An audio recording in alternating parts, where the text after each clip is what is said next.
ମୂଷା ଏବଂ କୋଇଲି। ଗୋଟିଏ ଗାଁ ଥିଲା। ସେହି ଗାଁ ବାହାରେ ଏକ ବିଶାଳ ଗଛ ଥିଲା। କ୍ଷେତରୁ କାମ ସାରି ଫେରୁଥିବା କ୍ଳାନ୍ତ ଲୋକମାନେ ସେହି ଗଛ ମୂଳେ ବସି ବିଶ୍ରାମ ନେଉଥିଲେ। ସେହି ଗଛରେ ଏକ କୋଇଲି ରହୁଥିଲା, ଯିଏକି ଖୁବ୍ ମିଠା ସ୍ୱରରେ ଗୀତ ଗାଉଥିଲା। ସେ ସମସ୍ତଙ୍କୁ ନିଜ ଗୀତ ଶୁଣାଇ ସେମାନଙ୍କର ଥକ୍କାପଣ ଦୂର କରୁଥିଲା। ଥରେ ଜଣେ ଶିକାରୀ ସେହି ଗଛ ମୂଳକୁ ଆସିଲା। ସେ କୋଇଲିକୁ ଧରି ପକାଇଲା ଏବଂ ସେହି ଗଛ ତଳେ ବସିଗଲା। କୋଇଲି ଶିକାରୀକୁ ଏମିତି ଏକ ମଧୁର ଗୀତ ଶୁଣାଇଲା ଯେ ଶିକାରୀ ଗଭୀର ନିଦରେ ଶୋଇପଡ଼ିଲା।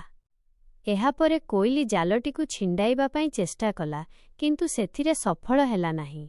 ଏହି ସମୟରେ ସେହି ବାଟ ଦେଇ ଏକ ମୂଷା ଯାଉଥିଲା।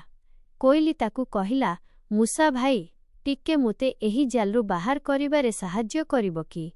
ମୂଷାଟି ଖୁବ୍ ଦୟାଳୁ ଥିଲା। ସେ ପଚାରିଲା, କୁହ, ମୁଁ ତୁମକୁ କିପରି ସାହାଯ୍ୟ କରିବି?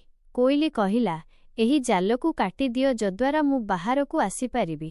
ମୂଷା ଜାଲଟିକୁ କାଟିବାକୁ ଲାଗିଲା ଏବଂ କୋଇଲିକୁ ମୁକ୍ତ କରିଦେଲା। ଯେତେବେଳେ କୋଇଲି ସ୍ୱାଧୀନ ହୋଇଗଲା, ସେ ମୂଷାକୁ ଏକ ମିଠା ଓ ସୁନ୍ଦର ଗୀତ ଶୁଣାଇଲା।